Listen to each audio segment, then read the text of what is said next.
အပြန်ဘာမှမစွတ်ခူးနိုင်တဲ့လက်နှစ်ဖက်ကလက်အုပ်မချီဖြစ်တာလေလက်နှစ်ဖက်စာနှစ်များချအမျော်ရီလမ်းမတဆုံထားခဲ့နိုင်တာပဲရှိတယ်ကိုအညွန့်လေးတလူလူအတွက်အမေအခက်လက်လေးတွေချိုးပေးရဒီလောက်တောင်မေးလားတားရဲ့ပြန်ခဲ့ပါတဲ့အမေယုံကြည်ချက်နဲ့မာနတရားဆိုတာဒီလိုရှိပါတယ်ဆိုပြီးရသမျှဒုက္ခတွေအမေစီခဏခဏပြန်အောင်ခဲ့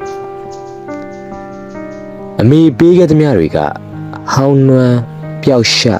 ပျက်စီးဆွေးမြေပြီကိုပေးခဲ့တဲ့အမျှော်တွေသာညနေတိုင်ရဲ့လမ်းမထွက်တဲ့မျက်ရည်တွေဖြစ်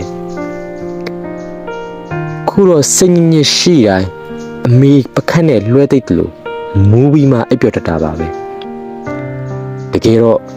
ဘာမှမဟုတ်တဲ့မာနနဲ့ဘာမှမယူနိုင်တဲ့နေပါစေအမေကြိုက်တဲ့သပင်ပုံလေးညှက်ပြီးတက်ရပြန်လာတယ်ဆိုရင်ပဲရှင်ဘက်ကလေးလက်နဲ့ဖိပြီးပြုံးကြီးကြည့်နေမှာဒါသိပါတယ်မေသစ္စာပဲဆို